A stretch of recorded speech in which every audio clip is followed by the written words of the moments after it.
কিন্তু হিজড়ারাও কিন্তু ধর্ষণের শিকার হচ্ছে, প্রতিদিন রাত্রে কিন্তু হচ্ছে, প্রতিদিন রাত্রে কোনো না কোনো হিজড়া কিন্তু ধর্ষিত হচ্ছে। আসলে পোশাক হচ্ছে সবার একটা স্বাধীনতা। আমি কি পরে বের হব, আমি কি পরে যাব, সেটা সম্পূর্ণ আমার স্বাধীনতা। মানুষের দৃষ্টিভঙ্গি বদলাতে হবে। বাংলাদেশে যেখানে হিজড়াদের অধিকারই নেই, তারপরও আমরা যুদ্ধ করে যাচ্ছি, সমাজ থেকে বঞ্চিত করে দিচ্ছে, কিন্তু আমরা আমাদের নিরাপত্তাটা কোথায় পাবো? যারা পড়াশোনা করতে পারে না, স্কুলে যেতে পারে না। আসলে পোশাক হচ্ছে সবার একটা স্বাধীনতা। আমি কি পরে বের হব, আমি কি পরে যাব, সেটা সম্পূর্ণ আমার স্বাধীনতা।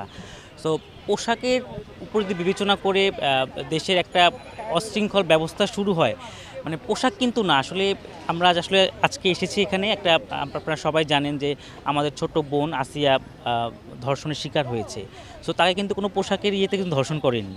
সে একটা শিশু বাচ্চা, তার কি অপরাধ ছিল? এবং সবচেয়ে বড় মজার বিষয় হচ্ছে আমরা ফ্যামিলি থেকেই সে কিন্তু ধর্ষিত হয়েছে, এমনকি বাইরের কোনো কিন্তু কিছু না, সে ফ্যামিলিতেই ধর্ষিত হয়েছে। তো আমার কাছে মনে হয় ফ্যামিলির শিক্ষাটা অনেক বড়, কিন্তু সে তো কোনো পোশাকের জন্য ধর্ষিত হয়নি। সো পোশাকটা কিন্তু এখানে ইম্পর্টেন্ট না, ইম্পর্টেন্ট হচ্ছে আমাদের দেশের মানুষ এটাকে কীভাবে দেখছে।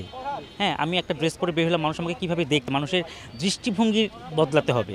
মানুষের দৃষ্টিভঙ্গি দেখেন, আমি কিন্তু একজন হিজড়া মানুষ, আচ্ছা, কিন্তু আমি সমস্ত হিজড়া জনগোষ্ঠীর পক্ষ থেকে এখানে এসেছি।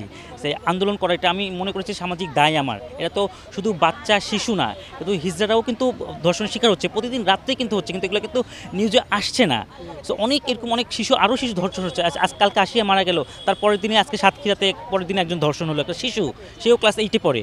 সো এটা বেড়েই যাচ্ছে। সো এমন একটা শাস্তি দেওয়া উচিত। আমি মনে করি যে আমাদের আরও আর্টিস্ট যারা ছিলেন তারা সবাই বলে গেল যে ফাঁসি আসলে কিন্তু এটা মুখ্য না, তাকে এমন শাস্তি দিতে হবে যেন মানুষ বুঝে যে এটা এইরকম অপরাধ আর করা যাবে না। এটা আমাদের জন্য, আসলে আমার জন্য অনেক কষ্টকর এই কথা উত্তরটা দেওয়া। এই কারণে কষ্টকর, কারণ বাংলাদেশে যেখানে হিজড়াদের অধিকারই নেই, তারপরও আমরা যুদ্ধ করে যাচ্ছি।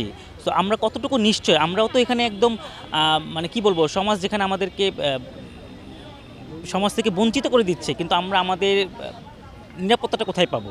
আমরা তো সমাজের কাছ থেকে আমরা নিরাপত্তা চাবো। আপনি দেখেন প্রতিদিন রাত্রে কোনো না কোনো হিজড়া কিন্তু ধর্ষিত হচ্ছে, কোনো না কোনো হিজড়া দর্শিত হচ্ছে। তো এই বিচারগুলো আমরা কোথায় পাবো?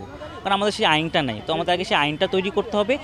আইনটা এমনভাবে তৈরি করতে হবে যেন নারী, পুরুষ, হিজড়া সবাই সমানভাবে সেই আইনটা ভোগ করতে পারে। হিজড়াদের সুযোগ সুবিধা এখন তো মনে করেন প্রথমেই তো হিজড়ারা পড়াশোনা করতে পারে না, স্কুলে যেতে পারে না। যদি এমন কোনো আইন থাকতো যে তারা জন্মের পরপরই পরিবারেই মানুষ হবে এবং পরিবার থেকে শিক্ষাটা নিয়ে সে স্কুলে যাবে, এই বৈষম্যটা যতদিন পর্যন্ত না যাবে ততদিন পর্যন্ত আমাদের সমাজ আগাতে পারবে না।